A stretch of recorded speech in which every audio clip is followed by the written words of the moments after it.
BJP पे। अब BJP का तो मामला ऐसा है कि बल्दिया का इलेक्शन है, डेवलपमेंट की, तरक्की की, विकास जिसको बोलते हैं उसकी कोई बात नहीं इनके पास।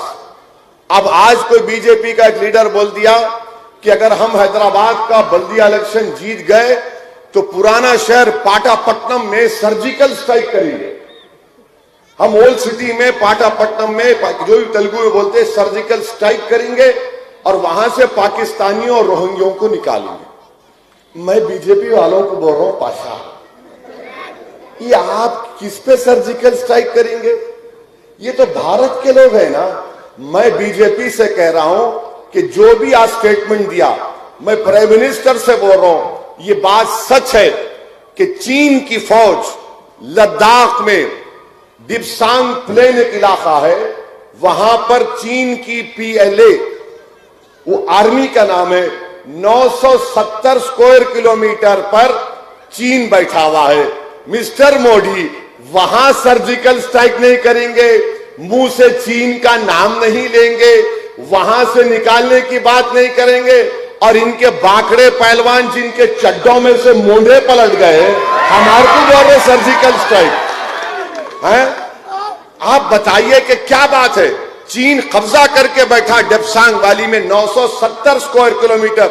नहीं, हम यहां पर, अच्छा ये बताइए, आपकी हुकूमत है, अमित शाह होम मिनिस्टर है, इतने कमजोर है होम अमित शाह, इतने वीक हैं, कितने पाकिस्तानी है बताओ? कल 24 घंटे तक तुम्हारे को टाइम दे रहा हूं, बताओ कितने पाकिस्तानी हैं? निकालो, बताओ, लिस्ट बताओ हमको। याद रखो, हैदराबाद की सरजमीन पर जो कोई बसता है, चाहे वो मुसलमान हो, हिंदू हो, दलित हो, आदिवासी हो, सिख हो, ईसाई हो, वो भारत का बाइज्जत शहरी है। यहां पर कोई पाकिस्तानी नहीं रह सकता, ना हम रहने देते उनको। मगर बल्दिया का इलेक्शन है, दिखाने को कुछ भी नहीं है, कुछ नहीं दिखा सकते। अब क्या समझ रहे? ओ डरा के करूंगा। पाशा डराएंगे ना तो हम भी डरा सकते हो। गए दुनिया जमाना चला गया लुंगी उठा के दिखाने का जमाना।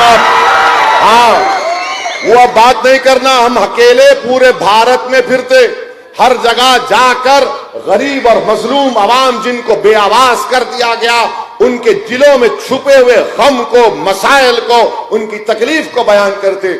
मगर बीजेपी के पास कुछ भी नहीं है, सर्जिकल स्ट्राइक करते करते है।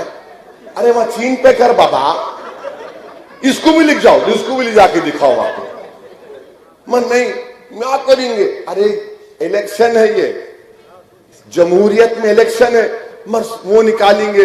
अच्छा, एक और मौसूफ है, आकर उन्होंने बोल दिए मंजलिस को वोट दिए तो मुल्क के मफाद में नहीं है। क्यों पाशा? मुल्क तुम्हारे बाप का है, हमारा नहीं है। और हमारे बाप का मुल्क है ये, हमारे अब्बा का मुल्क है ये। कैसे है बोलो? कैसे हमारे अब्बा का मुल्क है? नहीं मालूम तो सुनो। अब सुनो, इसके बाद कल से फिर चर्चे होंगे अपनी बात का कि भोलकपुर में बोले बोले बोले बोले बोले बोले क्या करते कर लो, बैगन को बोलो, बोले बोलिए। अब्बा का मुल्क क्यों है? अब्बा का मुल्क इसलिए है कि हमारे अब्बा, आपके अब्बा, हमारे अब्बा के अब्बा के अब्बा के अब्बा के अब्बा को ऊपर तक हजरत आदम अलैहिस्सलाम को जब अल्लाह दुनिया में भिजाया तो हजरत आदम पहला कदम हमारे मुल्क में रखे। तो अब्बा की जमीन हुई नहीं हुई? अब अब्बा की जमीन में से हमारे का कोई हक छीन सकता? तो सुनो बीजेपी वालों, जब तक दुनिया कायम रहेगी, जब तक सुबह कयामत नहीं होगी, भारत में मुसलमान बाइज्जत शहरी रहेगा। और सुन लो मेरी इस बात को कि इस मुल्क की आजादी में आरएसएस ने कोई रोल अदा नहीं किया था। ये अंग्रेजों से मिले हुए थे, अंग्रेजों की गुलामी कर रहे थे, खत लिख कर भिजा रहे थे। सुबह कयामत तक हम मुजाहिदीन आजादी की कुर्बानियों को रायगा नहीं जाने देंगे। अगर इस मुल्क में हम उन मुजाहिदीन आजादी के जानशीन बनकर भारत के इस संविधान को, आइन को, तिरंगे को ऊंचा करके अपने हुकूक की लड़ाई हम लड़ रहे हैं। आज मंजलिस जो लड़ाई लड़ रही है वो हिस्सेदारी की लड़ाई है। वो हम चाहते हैं कि इख्तिदार में हमको हिस्सा मिले। हम ये नहीं चाहते कि कुर्सी पे जाकर बैठ जाएं। हम ये चाहते हैं कि कुर्सी होगी, एक नहीं होगी, 2 कुर्सी होगी। अगर केसीआर एक कुर्सी पर बैठेगा तो दूसरी कुर्सी पर आपकी तरफ से असदुद्दीन ओवैसी बैठेगा और आंख में आंख डालकर मजलूम आवाम के मसाइल की बात करेगा। मगर बीजेपी को समझ में नहीं आ रहा। अच्छा, तीसरा कोई आके बोल दिया कि यहां पर रोहिंग्या है। मैं तो कल ही बोला 24 घंटे का टाइम दो, 1000 नाम बताओ होटल लिस्ट में, वो भी नहीं बता सकते, कुछ नहीं बता सकते। किस किस को पकड़ पकड़ के लाके उतार रहे हैदराबाद में, उन्हें आ रहा, इन्हें उतर रहा, उन्हें एक बात, इन्हें एक बात। अरे भाई साहब, ये बल्दिया का इलेक्शन है और आप यकीन जानो इंशाअल्लाह ताला बीजेपी की दाल नहीं गलने वाली। ये मकसद क्या है इनका कि लड़ाया जाए, लोगों में एक किस्म का दुश्मनी पैदा किया जाए। 6.5 साल हुआ तेलंगाना बनकर। आप मेरे को ईमानदारी से बताओ, क्या कोई फसाद हुआ हैदराबाद में?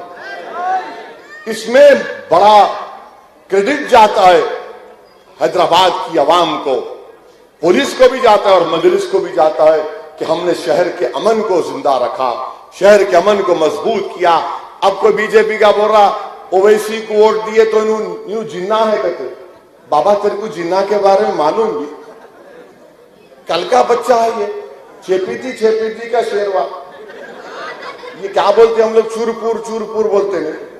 अब उन्होंने आके बोल रहे हौले हो गए क्या लोग जिन्ना। अरे जिन्ना कहां है रे बाबा? अगर हम जिन्ना को मानते तो यहां कहां रहते थे? हम तो जिन्ना के पैगाम को ठुकरा दिए। हमने कहा कि हम जिन्ना के पैगाम को नहीं मानेंगे। हम सन 57 की जंग आजादी में जो हमारे मुजाहिदीन आजादी ने, हमारे उलमाओं ने फतवा दिया था अंग्रेजों के खिलाफ जिहाद का, हम उस फैसले पर इस मुल्क को अपना मुल्क माने और रहेंगे यहां पर। ये तुम्हारे ये बबरबक्कियों से, तुम्हारे ये बेहुदा और अनाप शनाप बातों से कुछ फर्क पड़ने वाला नहीं है। मगर इनका फ्रस्ट्रेशन, इनकी बोखलाहट नजर आ रही है। बीजेपी ये नहीं बोल रही कि हैदराबाद को इतना अच्छा करेंगे। मैं एक ही सवाल करा मोदी से, तड़प गए लोग, ऐसा दिख रहा सीने पे सांप रोक रहा। कैसा पूछा है? क्या पूछा मैं कि भाई 2019 से अब तक आप हैदराबाद को कितना पैसा दिए बताओ। हैदराबाद में सैलाब आया, 100 साल के बाद बारिश हुई, कितना पैसा दिए? उसकी बात ही नहीं करेंगे। जहां पैसों की बात आ रहे, मोदी बोलते नेशनलिज्म की बात करो, 56 इंच की बात करो। मैं बीजेपी को चैलेंज कर रहा हूं, 29 तारीख को इंतखाबी मुहिम खत्म हो जा रही। मैं चैलेंज कर रहा हूं बीजेपी आरएसएस वालों को कि आप अपने बयानात में क्या 29 तारीख तक टेररिज्म नहीं बोल सकते? क्या आप पाकिस्तान नहीं बोलेंगे? क्या आप रोहिंग्या नहीं बोल सकते? क्या आप अपनी जबान पर ये 4-5 चीजें नहीं लाकर हैदराबाद की बात करो? ट्रैफिक का मसला है, रोड वाइडनिंग का मसला है, बच्चों के स्कूल का मसला है, लॉकडाउन जो मोदी ने लगाया, आपको मालूम, मैं शुरू से कह रहा था लॉकडाउन गलत है, इसका कानून में कोई जवाब नहीं है। लॉकडाउन की वजह से, नरेंद्र मोदी के गैर कानूनी लॉकडाउन की वजह से कितने लोगों की नौकरी चले गई? मालूम आपको, इनफॉर्मल सेक्टर में 10 करोड़ लोगों की नौकरी चले गई। 10 करोड़ नौकरी की, लाखों लोगों की तनख्वाहें कम हो गई। इस पर बात नहीं करेंगे बीजेपी बात करेंगे ओवैसी। यानी जो कोई भी गुफ्तगू शुरू होती है टीआरएस की, कांग्रेस की, बीजेपी की, मजलिस से शुरू होके दूल्हे भाई पे खत्म होती है। मैं मानता हूं इन सबका भाईजान मैं ही हूं, मगर वो मतलब नहीं भाईजान करे तो अलग निकाल देंगे। वो ने भाईजान अब वो क्या क्या सोचते सोचने दो। मगर इनको सिर्फ एक ही बात, मैं आपसे कह रहा हूं कि 1 दिसंबर को आप मजलिस को वोट दीजिए और इसलिए वोट दीजिए कि मुल्क को मजबूत करना है। मुल्क में जो दुश्मन है, जो मुल्क को कमजोर करना चाहते हैं, उनके खिलाफ आप मजलिस को वोट दीजिए। भोलकपुर की तरक्की के लिए मजलिस को वोट दीजिए। हैदराबाद के अमन को बरकरार रखने के लिए वोट दीजिए। हैदराबाद की इस गंगा जमुनी कंपोजिट कल्चर को मजबूत करने के लिए मजलिस को वोट दीजिए।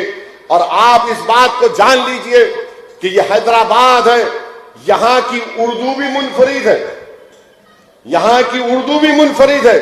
आप जाकर कहीं पर, बिहार में कई मर्तबा हमारे लोग गए थे, वहां जाकर बोले नको नको नको नको, वो बेचारे बिहार के लोग बोले क्या बोले साहब, बोला इन्हों बोले नहीं नहीं नहीं, अच्छा अच्छा वो सवाल।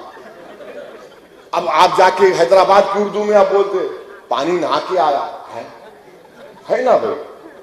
तो ये हमारी उर्दू भी मुख्तलिफ, तेलुगु भी मुख्तलिफ है, तेलंगाना की हैदराबाद की तेलुगु भी मुख्तलिफ है। ये शहर की खूबसूरती है।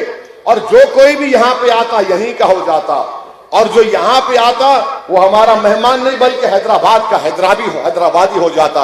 मगर अगर कोई ये समझ के आ रहा कि मैं काबिज हो जाऊंगा, कब्जा करूंगा, खुदा की कसम कोई कब्जा नहीं करेगा, ना हम करने देंगे, ना किसी को यहां पर काबिज होने का मौका देंगे। ये हमारा शहर है, ये आपका शहर है। और हैदराबाद का मुकाबला किससे मालूम आपको? उन लोगों से जो हैदराबाद को भाग्यनगर बनाना चाहता। तो हैदराबाद सारी दुनिया में मशहूर है। हैदराबाद में बाहर के ममालिक से इन्वेस्टमेंट आ रहा है, सॉफ्टवेयर की इंडस्ट्री में मशहूर है। ये लोग उसको उल्टा करना चाह रहे हैं। इसीलिए मेरी आपसे गुजारिश है कि 1 दिसंबर के दिन पूरे इत्मीनान और एतमाद के साथ अपना एक और मजलिस के हक में इस्तेमाल करिए। पतंग का पोलिंग बूथ में जाइए, बैलेट पेपर मिलेगा, बैलेट पेपर के ऊपर आपको पतंग का निशान दिखेगा। आप पूरे इत्मीनान और एतमाद के साथ आप मुहर को उठाकर उस पतंग के निशान के बीच में लगाइए और मारिए, ठप बोल के मारिए। उसके बाद पूरे गोरखपुर में सुबह से लेकर शाम में 5 बजे तक खाली हर घर से आवाज आना। क्या आवाज आना? क्या आवाज आना? क्या आवाज आना? जरा जोर से बोलो, नारे तकबीर, नारे तकबीर। शुक्रिया बहुत बहुत। अस्सलाम वालेकुम। और भी जलसे होंगे हारों में, एक ही नहीं है अभी तो खाली शुरू।